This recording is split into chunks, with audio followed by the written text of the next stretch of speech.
കൃഷ്ണമോൾക്ക് ആകപ്പാടെ വിഷമമായിരിക്കാം കേട്ടോ. അങ്ങനെ ബബിതയും അതുപോലെ രോഹിത്തും വൈജയും കൂടി വേറെ വീടെടുത്ത് മാറുകയാണെന്ന് ഇവള് മനസ്സിലാക്കുമല്ലോ. ഇതിനെക്കുറിച്ച് ബാലനോട് പോയി സംസാരിക്കുന്നുണ്ട്. ബാലൻ പറയാണ്, എൻ്റെ മോനെ എങ്ങനെയെങ്കിലും ഇറക്കാനായിട്ട് ഞാനിവിടെ ഓടി നടക്കുക. അതിൻ്റെ കൂടെ ഹൃദയ സംബന്ധമായ അസുഖങ്ങളും പ്രശ്നങ്ങളും എല്ലാം. അതിനിടയ്ക്ക് നിന്റെ അമ്മയുടെ അഹങ്കാരം ഉണ്ടല്ലോ, സഹിക്കാൻ പറ്റുന്നില്ല. എന്തൊരു മനുഷ്യജന്മം അവള്. അവളുടെ മകനെ എങ്ങനെയെങ്കിലും ഇറക്കണം. അതിനുവേണ്ടി ഒത്തൊരുമയോടെ നമ്മളെല്ലാവരും നിൽക്കുകയല്ലേ വേണ്ടത്. ഈ സമയത്ത് ഇവൾ ഇങ്ങനെയൊക്കെ ചെയ്യുന്നത് എന്ത് മോശ. പറഞ്ഞിട്ടൊന്നും ഒരു കാര്യമില്ല, അവളുടെ തലയിലിട്ടൊന്നും കയറില്ല എന്നും പറഞ്ഞുകൊണ്ട് ബാലൻ സങ്കടപ്പെടുന്നുണ്ട്. അച്ഛൻ സങ്കടപ്പെടണ്ട, എങ്ങനെയെങ്കിലും നമുക്ക് അമ്മയെ തിരികെ കൊണ്ടുവരണം. എന്തിന് അവളെ എന്തിനാ ഇങ്ങോട്ടേക്ക് കൊണ്ടുവരുന്നത്? അവൾക്ക് വേണമെങ്കിൽ വന്നാൽ മതി, എനിക്കൊരാവശ്യമില്ല. അച്ഛാ, അമ്മയുടെ മനസ്സിലെപ്പോഴും അയലിനെ ചേച്ചി അച്ഛൻ്റെ ഏതോ അവിഹിതമാണ്, അല്ലെങ്കിൽ അവിഹിതത്തിലുണ്ടായ മോള്, അങ്ങനെയല്ലേ? അങ്ങനെയുള്ളപ്പം ഏതൊരു ഭാര്യയാണെങ്കിലും അങ്ങനെയല്ലേ പ്രതികരിക്കൂ? എൻ്റെ കൃഷ്ണമോളെ, അങ്ങനെ പ്രതികരിക്കാനേ അവൾക്ക് അതിനുള്ള യോഗ്യത കൂടി വേണം.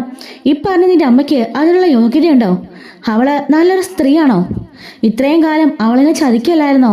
നീ ഒന്ന് ആലോചിച്ച് നോക്ക്. കല്യാണത്തിന് മുമ്പേ ഒരു കൊച്ചുണ്ടായത് പോലും മറച്ചു വെച്ചാ അവൾ എൻ്റെ കൂടെ ഇത്രയും കാലം ജീവിച്ചത്, എൻ്റെ 3 മക്കളെ പ്രസവിച്ചത്.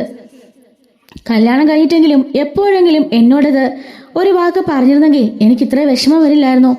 പക്ഷേ ഇത്രയും കാലം ഒരു കുടുംബം മുഴുവനും എന്നെ ചതിച്ചില്ലേ? എന്നിട്ട് ഒരു മനസാക്ഷി ഇല്ലാതെ എന്നോട് പെരുമാറിയില്ലേ?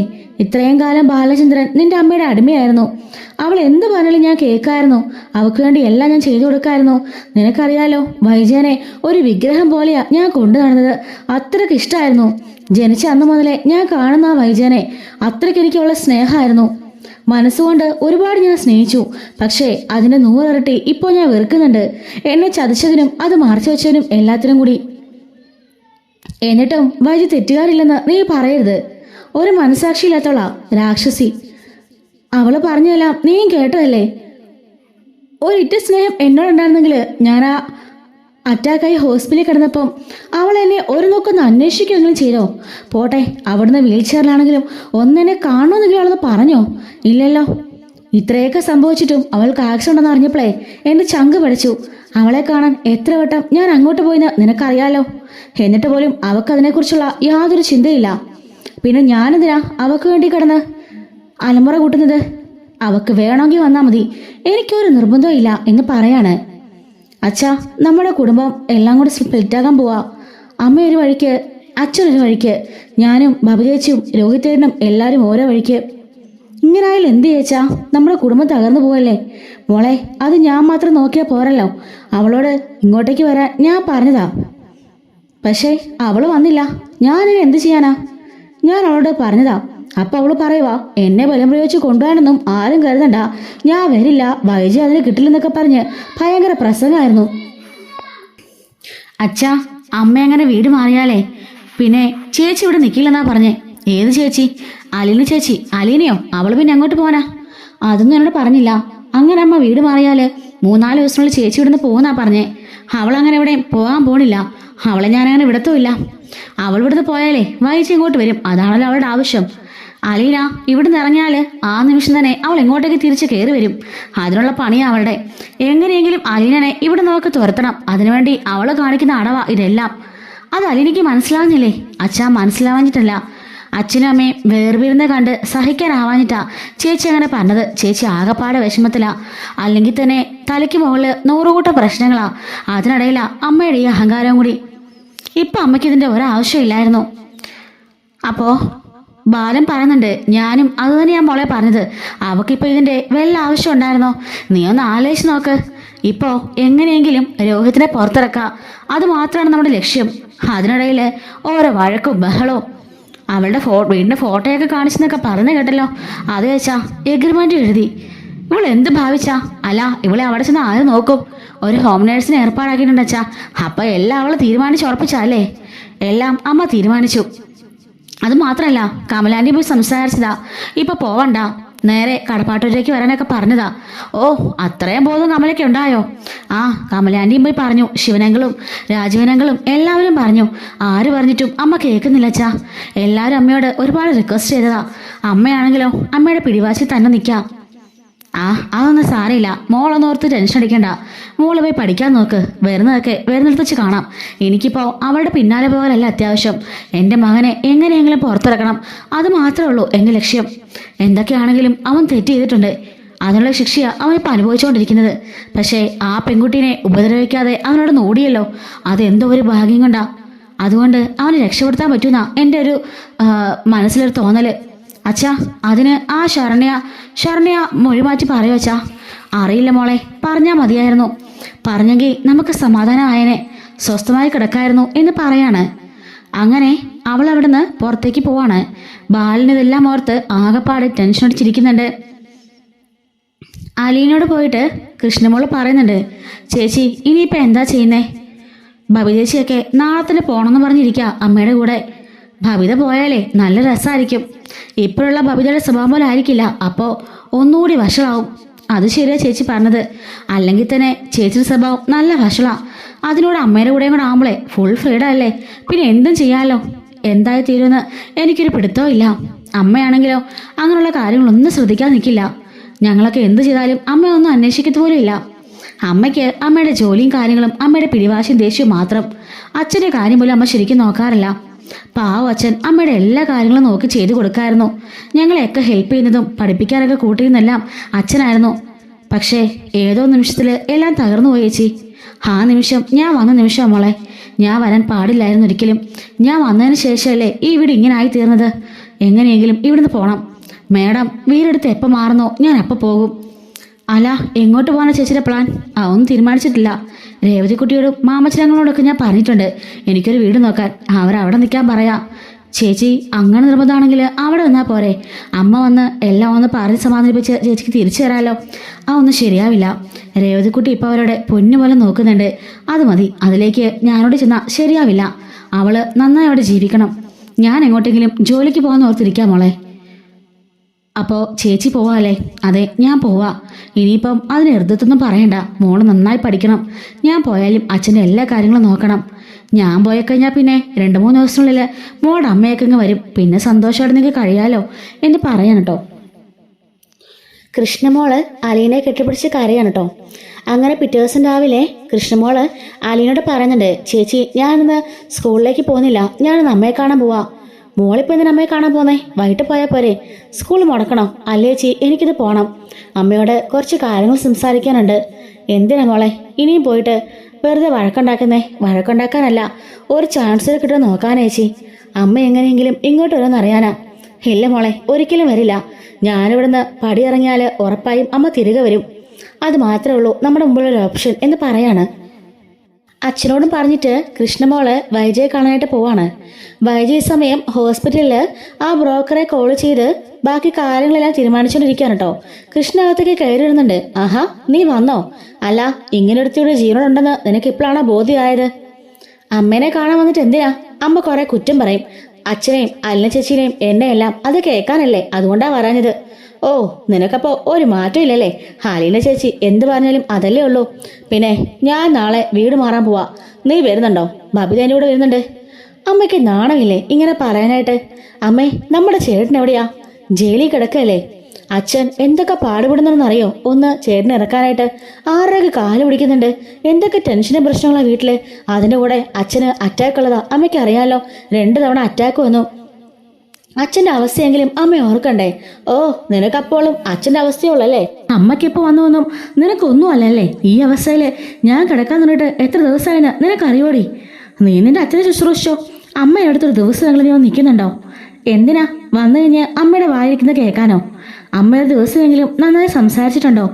എപ്പോഴും ദേഷ്യവും മറ്റുള്ളവരുടെ കുറ്റം പറിച്ചിലും ജാടയും അഹങ്കാരവും.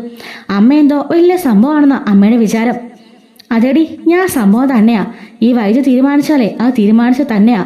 ഹാലിനുള്ളിടത്തോളം കാലം ആ വീട്ടിലേക്ക് ഞാൻ കാല് കുത്തില്ല. എങ്കിലേ അമ്മേനെ ഒരിക്കലും കാല് കുത്തണ്ട. ആ വീട്ടിലിനി അലിന ചേച്ചി ആയിരിക്കും. അതുകൊണ്ട് അമ്മ വന്നില്ലെങ്കിലും അവിടെ ആർക്കും ഒരു കുഴപ്പമില്ല. അച്ഛൻ അത്രയും പോലും ഇല്ല. അപ്പോൾ നിനക്കും അങ്ങനെ തന്നെ ആയിരിക്കും അല്ലേടി? നിനക്കിപ്പോൾ അമ്മ വേണ്ടല്ലോ, അവളെ മതിയല്ലോ രണ്ടാനമ്മയായിട്ട്. അമ്മയോട് എത്ര പറഞ്ഞാലും അമ്മയുടെ തലേ കയറില്ല. അതുകൊണ്ടാണ് ഞാൻ കാണാൻ വരാതിരുന്നത്. അല്ല, അമ്മ പുതിയ വീടൊക്കെ എടുത്ത് മാറാൻ പോവാന്നൊക്കെ അറിഞ്ഞല്ലോ. അതെ, ഞങ്ങൾ പോവാ, ഞാനും എൻ്റെ മോളും കൂടി. അവനെ ജയിലിൽ ഇറങ്ങാൻ പറ്റുവാണെങ്കിൽ അവനും, അല്ലെങ്കിൽ ഞങ്ങൾ രണ്ടുപേരും മാത്രം. അമ്മയ്ക്ക് ലേശമെങ്കിലും ഉളുപ്പുണ്ടായി പറയാനായിട്ട്. ചേട്ടൻ ജയിലല്ലേ, എങ്ങനെയെങ്കിലും ഇറക്കാനായിട്ട് ഒന്ന് ശ്രമിക്കത്തില്ല അമ്മയ്ക്ക്? ഞാനിവിടെ കിടന്ന് എന്നാ ശ്രമിക്കാനാടി? നിന്റെ അച്ഛനുണ്ടല്ലോ അവിടെ, അയാളോട് പറ, അയാൾ ശ്രമിക്കട്ടെ. അവളെയും കൊണ്ട് കറങ്ങാനൊക്കെ പോകുന്നുണ്ടല്ലോ, ആ സമയത്തെ മോൻ്റെ കാര്യം കൂടി അന്വേഷിക്കാൻ പറ. അവർ കറങ്ങാനല്ല അമ്മേ പോയത്, അവർ എങ്ങനെയെങ്കിലും ഏട്ടനെ ഇറക്കാൻ വേണ്ടി പോയതാ. പക്ഷേ ഒന്നും നടക്കില്ലെന്നറിയാലോ, പിന്നെ എന്തിനാടി അവളെയും കൊണ്ടൊക്കെ പോണത്? ഒരു വേലക്കാരെയും കൂട്ടി എറണാകുളത്തുള്ളവരുടെ വീട്ടിലേക്ക് പോയിരിക്കുന്നു. നാണമുണ്ടോ അങ്ങേർക്ക്?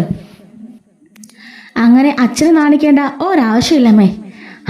അമ്മയുടെ കാര്യം നോക്ക്, അല്ല ഒന്നും നോക്കണ്ട. ദേ ഇത് കണ്ടോ, വീടിന്റെ എഗ്രിമെന്റാ. വൈജി ഒരു കാര്യം പറഞ്ഞാലേ അത് ചെയ്തിരിക്കും. വേറെ ആരും എന്നെ നോക്കേണ്ട കാര്യമൊന്നുമില്ല. ഞാൻ എന്താണോ ആഗ്രഹിക്കുന്നത് അത് ഞാൻ നടത്തിയിരിക്കും. അമ്മ പണ്ടേ അങ്ങനെയാണല്ലോ. അമ്മയുടെ ആഗ്രഹം എന്താണോ അതമ്മ നടത്തും. മറ്റാരമ്മ നോക്കില്ല. പാവൻ്റെ അച്ഛൻ ഇത്രയും കാലം അമ്മയുടെ അടിമയായിട്ട് കിടക്കല്ലായിരുന്നോ? ഞങ്ങളെ മക്കളെയെങ്കിലും അമ്മ ശരിക്കും സ്നേഹിച്ചിട്ടുണ്ടോ? അമ്മ പ്രസവിച്ചു, അത്രേ ഉള്ളൂ. അത് കഴിഞ്ഞ് മൊത്തം വളർത്തിയതേ ഞങ്ങളുടെ അച്ഛനും അതുപോലെ അമ്മമ്മ അച്ഛമ്മയും എല്ലാം കൂടെ കൂടിയിട്ടാ. അമ്മയ്ക്ക് അപ്പോഴും അമ്മയുടെ ജോലി കാര്യങ്ങളായിരുന്നു വലുത്.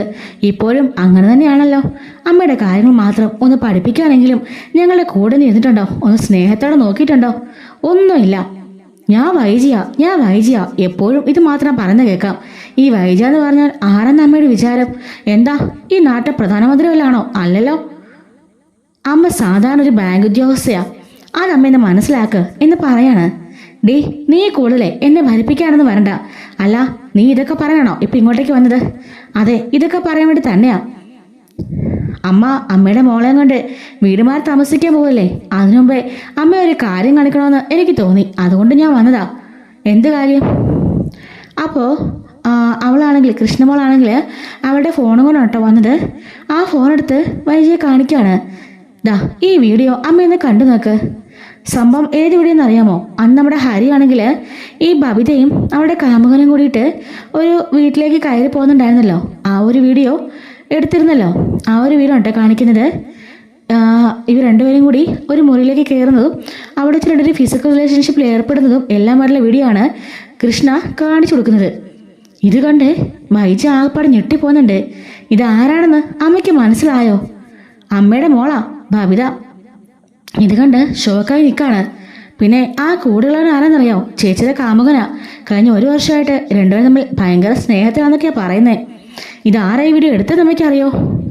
ആരാ എന്ന് ചോദിക്കുമ്പോൾ അത് വേറെ ആരുമല്ല, നമ്മുടെ പീഡനവീരൻ ഹരിയേട്ടൻ. ഹരിയോ? അതെ. അമ്മ അറിയാത്ത ഒരുപാട് കാര്യങ്ങളുണ്ട്.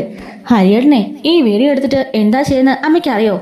ചേച്ചിനെ ഈ വീഡിയോ കാണിച്ച് ബ്ലാക്ക്മെയിൽ ചെയ്തു. ഹരിയേട്ടൻ്റെ കൂടെ പോകണമെന്ന് പറഞ്ഞു. ആ സമയത്ത് ഹരിയേട്ടനെ ആ ഫോണ് ചേച്ചി തല്ലി പൊട്ടിക്കുകയായിരുന്നു. അരകളിൽ വെച്ച് ഇടിച്ചു പൊട്ടിച്ചു. അങ്ങനെയാ അന്ന് കൊല്ലപ്പള്ളിയിൽ നിന്ന് പെട്ടെന്ന് തന്നെ ബാഗും പെട്ടിയൊക്കെ ആയിട്ട് നേരെ കടപ്പാട്ടൂരേക്ക് നമ്മുടെ വീട്ടിലേക്ക് ചേച്ചി വന്നത്. ഈ വിവരങ്ങളെല്ലാം പുറത്തറിയുന്നതേ ഹരിയേട്ടനെ പോലീസ് പിടിച്ചപ്പോഴാ. രോഹിയേട്ടൻ പോലും സ്വന്തം പെങ്ങളെ ഹരിയേട്ടൻ ടാർഗറ്റ് ചെയ്യണമെന്ന് മനസ്സിലാക്കുന്നതേ അപ്പോഴാ. അത് മാത്രമല്ല, ഈ ഹരിയേട്ടൻ പണ്ട് എൻ്റെ അടുത്ത് മോശമായിട്ട് പെരുമാറിയതും അമ്മയ്ക്ക് അറിയാലോ. ഇപ്പോൾ അതൊന്നും അല്ല കാര്യം. ബബിതേച്ചിയുടെ കാര്യങ്ങളെല്ലാം അമ്മ നേരിട്ട് കണ്ടല്ലോ. ചേച്ചിയുടെ സ്വഭാവം എങ്ങോട്ടാണെന്നും അമ്മയ്ക്ക് മനസ്സിലായല്ലോ. പലതവണ അമ്മയെ കാണാൻ വരുമെന്ന് പറഞ്ഞിട്ട് ചേച്ചി ഈ വഴിക്കൊക്കെയാ പോണേ. കോളേജിലേക്കാണെന്നും പറഞ്ഞും അവൻ്റെ കൂടെയാ പോന്നേ. അത് മാത്രമല്ല, ഒരു ദിവസം അല്ല ചേച്ചി 2 ദിവസം എറണാകുളത്ത് നിൽക്കാനായിട്ട് പോയില്ലേ? ആ സമയം ഞാൻ കോളേജിലും അച്ഛൻ ഹോസ്പിറ്റലൊക്കെ ആയിരുന്നു. അങ്ങനെ തിരിച്ചു വന്ന സമയത്തെ അല്ല ചേച്ചി കാണുന്നത് രണ്ടുപേരും കൂടി ഒരു മുറിയിൽ നമ്മുടെ വീട്ടിലുള്ളതാ. അന്ന് അല്ല ചേച്ചി ചൂലൊക്കെ എടുത്തെറിഞ്ഞ ആ മുടിയനെ ഓടിച്ചത്. അന്നും വീട്ടിൽ പറയുന്ന പറഞ്ഞ ചേച്ചി പ്രശ്നം ഉണ്ടാക്കി. പക്ഷേ പറയില്ലെന്ന് പറഞ്ഞ ബബി ചേച്ചി കാല് പിടിച്ചിട്ടാ വീട്ടിൽ പറയാതിരുന്നത്. അല്ല ചേച്ചി ആർക്കും ദ്രോഹം ചെയ്തിട്ടില്ല, നല്ലത് ചെയ്യാൻ നോക്കിയിട്ടുള്ളൂ. ഇപ്പം അമ്മയ്ക്ക് മനസ്സിലായി കാണുമല്ലോ, അമ്മയുടെ മോള് ബബി ചേച്ചിയാ വഴിപഴിച്ച് നടക്കുന്നത്, അല്ലാതെ അല്ല ചേച്ചി ഒന്നും അല്ല. വൈജയ്ക്ക് ഒന്നും മിണ്ടാനില്ലാതെ ഉത്തരം മുട്ടി ആകപ്പാടെ ടെൻഷൻ അടിച്ച് നിൽക്കാണ്. അമ്മയ്ക്ക് കാര്യങ്ങളെല്ലാം ഇപ്പം മനസ്സിലായല്ലോ. ഈ വീഡിയോയെ ചേച്ചിയുടെ ഫോണിലേക്ക് തന്നെ അവൻ അയച്ചിട്ടുണ്ടായിരുന്നു. അങ്ങനെ ആ വീഡിയോ ഞാൻ ആ ഫോണിൽ നിന്ന് എടുത്തതാ. പിന്നെ ഈ കാര്യങ്ങൾ എനിക്ക് മാത്രമല്ല അറിയാഞ്ഞത്, അല്ല ചേച്ചിക്ക് അറിയാം. ഇപ്പൊ രോഹിയേട്ടനും പിന്നെ അച്ഛനും ചെറിയ ന്യൂസൊക്കെ കിട്ടിയിട്ടുണ്ട്. അത് മാത്രമല്ല, മനുവേട്ടന് എല്ലാ കാര്യങ്ങളും അറിയാം. മനുവേട്ടൻ ഈ കാര്യങ്ങളെല്ലാം പറഞ്ഞ് ബബിതേച്ചി വന്ന് ഭീഷണിപ്പെടുത്തിയിരുന്നു. അത് മാത്രമല്ല, പല സ്ഥലങ്ങളിൽ പലവരുടെ മുറിയിലും ഇവർ തമ്മിൽ ഒരുമിച്ചിട്ടുണ്ട്. ഇവർ പല സ്ഥലങ്ങളിലും പോവാറുമുണ്ട്. അമ്മയ്ക്ക് പറ്റിയ തെറ്റുപോലെ മോക്കും പറ്റാതിരുന്നാൽ കൊള്ളാം. എന്താണ് നീ പറഞ്ഞത്? അല്ല, അമ്മയുടെ ഈ സ്വഭാവമാണല്ലോ ചേച്ചിക്കും. അമ്മയുടെ ഈ എടുത്തിയാട്ടവും അഹങ്കാരവും ചേച്ചിക്കും ഉണ്ട്. അതുകൊണ്ട് ചേച്ചിക്ക് അബദ്ധം പറ്റാതിരിക്കണമെന്ന് ഞാൻ അമ്മയോട് പറഞ്ഞതേ ഉള്ളൂ. ചേച്ചി ഇപ്പം അമ്മയുടെ കൂടെ വരാൻ ഉദ്ദേശിക്കുന്നത് എന്തുകൊണ്ടാണെന്ന് അമ്മയ്ക്ക് അറിയോ? അച്ഛനെ പിടിന്ന് മാറുവാണെങ്കിൽ ചേച്ചിക്ക് കുറേയൊക്കെ സ്വാതന്ത്ര്യമാവുമല്ലോ. ഇപ്പോൾ തന്നെ അച്ഛന് ഒന്നും ശ്രദ്ധിക്കാൻ സമയമില്ല. അതിൻ്റെ കൂടെ അമ്മയുടെ അടുത്തേക്ക് കൂടെ വന്നാലേ എല്ലാം അവസാനിച്ചു. ചേച്ചിക്ക് ഇഷ്ടംപോലെ തോന്നിയാസം ജീവിക്കാമല്ലോ. അതാ ചേച്ചിയുടെ ഐഡിയ. ഒന്നും മനസ്സിലാക്കാതെ മോളെ കൊണ്ട് പോകാൻ ഒരുങ്ങിയിരിക്കല്ലേ അമ്മ. ഇതെല്ലാം കണ്ട് മനസ്സിലാക്കിക്കോ. എന്നിട്ട് വേണമെങ്കിലേ ഇനി പോയിക്കോ. ഇനി പോയിട്ട് മോളുടെ ജീവിതം കൊണ്ട് തുലയ്ക്ക്. അമ്മയ്ക്ക് അതല്ലേ വേണ്ടത് എന്ന് പറയാണ്. ആ ഫോൺ എടുത്തോണ്ട് കൃഷ്ണ പോകാൻ തുടങ്ങുമ്പോൾ വൈജ കൃഷ്ണയോട് ചോദിക്കുന്നുണ്ട്, അല്ല ഈ വീഡിയോ നിന്റെ അച്ഛനെ കാണിച്ചോ? ഇല്ല, ഞാൻ അങ്ങനെ കാണിക്കാൻ അച്ഛനെ. പിന്നെ ആ പാവത്തിന് അത് മതി ഒരു അറ്റാക്ക് കൂടെ ഉണ്ടാവാൻ. അമ്മ കാരണം ഒരു അറ്റാക്ക് ഉണ്ടായി, രണ്ടാമത് രോഹിയേട്ടൻ കാരണം ഇനിയൊരു അറ്റാക്ക് കൂടെ ഉണ്ടാവാനേ ആ പാവത്തിന് ശരീരം താങ്ങില്ല. അതുകൊണ്ട് ഞാനിത് കാണിച്ചില്ല. പക്ഷേ കാണിക്കേണ്ട സാഹചര്യം വന്നാൽ കാണിക്കാതിരിക്കാൻ പറ്റില്ലല്ലോ. അതിനു മുമ്പേ അച്ഛൻ്റെ ചെറിയ ചെറിയ കാര്യങ്ങളെല്ലാം പറഞ്ഞെനിക്ക് മനസ്സിലാക്കണം. ഭവിതേച്ചിനെ എങ്ങനെയെങ്കിലും നേരെ കൊണ്ടുവരണം. അല്ലെങ്കിലേ രോഹിത്തേട്ടൻ്റെ അപ്പുറം അവസ്ഥയായിരിക്കും ഭവിതേച്ചിയുടെ. ഷർണയ്ക്ക് പറ്റുപോലെ പറ്റേ ഭവിതേച്ചിക്കും പറ്റും. അതുകൊണ്ട് അമ്മ തന്നെ തീരുമാനിക്ക്. അമ്മയുടെ വാശിയും ദേഷ്യമാണോ വലുത്, അതോ സ്വന്തം മോൻ്റെയൊക്കെ ജീവിതമാണോന്ന് എന്നും പറഞ്ഞുകൊണ്ട് കൃഷ്ണമോള് അവിടെ നിന്ന് ഇറങ്ങി പോവാണ്. വൈജയ്ക്ക് ആകെപ്പാടെ ദേഷ്യം വരാം കേട്ടോ. എന്നിട്ട് ഫോണെടുത്ത് ബബിത വിളിക്കുന്നുണ്ട്. ഡി നീ എവിടാടി എന്ന് ചോദിക്കുമ്പോൾ ഞാൻ വീട്ടിലുണ്ട്. ഇന്ന് വൈകുന്നേരം തന്നെ എനിക്കിതിനെ കാണണം, നീ ഇങ്ങോട്ടേക്ക് വരണം. അല്ലമ്മേ, നാളെ നമ്മൾ വീട് മാറല്ലേ, അപ്പോഴേക്ക് സാധനമൊക്കെ പാക്ക് ചെയ്ത് അങ്ങോട്ട് വന്നാൽ പോരെ? ഇന്ന് വൈകിട്ട് വരണോ? വൈകിട്ട് വരാൻ പറഞ്ഞാൽ വൈകിട്ട് വന്നാൽ മതി. നീ കൂടുതൽ കാര്യമൊന്നും അന്വേഷിക്കണ്ട. ശരി അമ്മേ. അമ്മയുടെ മൂടത്ര ശരിയല്ലല്ലോ, എന്ത് പറ്റി കാണും എന്നിങ്ങനെ ആലോചിക്കാണ്. അങ്ങനെ വൈകുന്നേരം ബബിത ഹോസ്പിറ്റലിലേക്ക് ചെല്ലുന്നുണ്ട്. ചെന്നിട്ട് അമ്മ എന്താ അമ്മയെ വരാൻ പറഞ്ഞത്? എന്തിനാണെന്ന് ഞാൻ പറയാടി, ഇങ്ങോട്ട് വാടി എന്ന് പറയാണ്. അടുത്തുനിന്നിരിക്കുമ്പോൾ എന്താ അമ്മേ, എന്താ കാര്യം എന്ന് ചോദിക്കാണ്. വയ്യാതെ കിടന്നാൽ കിടപ്പി കിടന്നുകൊണ്ട് വലത് കൈ കൊണ്ട് നമ്മുടെ ബബിതയുടെ മുഖത്ത് ഒറ്റ അടി കൊടുക്കുകയാണ്. അമ്മേ എന്തായി കാണിച്ചത്? അമ്മയ്ക്കെന്താ വട്ടായോ? വട്ട എനിക്കല്ല, നിനക്കാ. ഞാൻ പറയുന്നില്ല ആരാടി ഇവൻ എന്ന് പറഞ്ഞുകൊണ്ട് അമ്മളുടെ ഫോട്ടോ എടുത്ത് കാണിക്കുകയാണ്. അമ്മേ ഇതെൻ്റെ ഫ്രണ്ട് എല്ലാം ഞാൻ അറിഞ്ഞു. ഇനി ഇതുകൊണ്ടാണോ നീ അങ്ങോട്ടേക്ക് വരാൻ പോണത്? അവിടെ വന്ന് തോന്നിയ പോലെ നടക്കാനാണോ നിന്റെ ഉദ്ദേശം? അമ്മയുടെ ഇതൊക്കെ ആരാ പറഞ്ഞത്? ആര് പറഞ്ഞതോ ആയിക്കോട്ടെ, ഇതൊക്കെ സത്യമാണെന്ന് ചോദിക്കുന്നേ. ഇതെൻ്റെ ഫ്രണ്ടാ, അല്ലാതെ വേറൊന്നുമില്ല. ഫ്രണ്ട് മിണ്ടിപ്പോകരുത് നീ. ഞാൻ കണ്ടു ഫ്രണ്ടിൻ്റെ കൂടെയുള്ള അഴിഞ്ഞാട്ടമൊക്കെ, വീഡിയോ ഒക്കെ ഞാൻ കണ്ടു. ഇമ്മാതിരി എത്രയും വളർന്നെന്നൊന്നും ഞാൻ അറിഞ്ഞില്ല എൻ്റെ മോള്. അതുകൊണ്ട് ഞാൻ ഒരു കാര്യം പറഞ്ഞേക്കാം, അങ്ങോട്ട് വന്നിട്ട് ഇമ്മാതിരി തോന്നിവാസം കാണിക്കാനാണെങ്കിലേ എൻ്റെ മേടിക്ക് നീ. ഞാൻ കിടപ്പിലാണെന്നും നീ ഓർക്കണ്ട, മനസ്സിലായല്ലോ എന്ന് പറയാണ്. അങ്ങനെ ബബിത അവിടെ നിന്ന് ദേഷ്യപ്പെട്ട് തിരിച്ചു പോവാണ്. മൊത്തത്തിൽ ആപ്പാടെ നമ്മുടെ വൈദ്യയുടെ സമാധാനം പോയിട്ടോ. ബബിതയുടെ സ്വഭാവം തന്നെ പോലെ തന്നെ ആയി പോവാണല്ലോ. അപ്പോൾ അവൾ കൃഷ്ണമോള് പറഞ്ഞ ഒരു കാര്യം വീണ്ടും തോട്ടിലേക്ക് വരികയാണ്. അതായത് അമ്മയുടെ പോലെ തന്നെ അബദ്ധം പറ്റുമെന്ന് അവൾ പറഞ്ഞല്ലോ. എന്തുദ്ദേശമായിരിക്കും അവൾ അങ്ങനെ പറഞ്ഞത്? അവക്കിനി രഹസ്യങ്ങളെല്ലാം അറിയാതിരിക്കോ എന്നൊക്കെ ബബിത വൈജി ഇങ്ങനെ ആലോചന കിടക്കാണ്. അങ്ങനെ ബബിതയും അതുപോലെ വൈജിയൊക്കെ പോകാനായിട്ട് റെഡിയാവുന്നുണ്ട് കേട്ടോ. എന്നാൽ ഇതിനു മുമ്പേ തന്നെ നമ്മുടെ രോഹിത്ത് പുറത്തിറങ്ങുന്നുണ്ട്. രോഹിത്ത് പുറത്തിറങ്ങിയ ശേഷമാണ് കേട്ടോ വൈജിയും ബബിതയൊക്കെ വീട് മാറുന്നത്. ആ ഒരു സമയത്ത് രോഹിത്തും കൂടി ഇവരുടെ കൂടെ പോകണുണ്ട്. അതൊക്കെ ഇനി വരുന്നൊരു എപ്പിസോഡിലൂടെ നമ്മൾ പറയാം കേട്ടോ. മിസ്സാതിരിക്കാൻ ചാനൽ സബ്സ്ക്രൈബ് ചെയ്യണേ. അത് മാത്രമല്ല വീഡിയോ ലൈക്ക് ചെയ്തും ഹൈപ്പ് ചെയ്തും സപ്പോർട്ട് ചെയ്യണേ. Thanks for watching.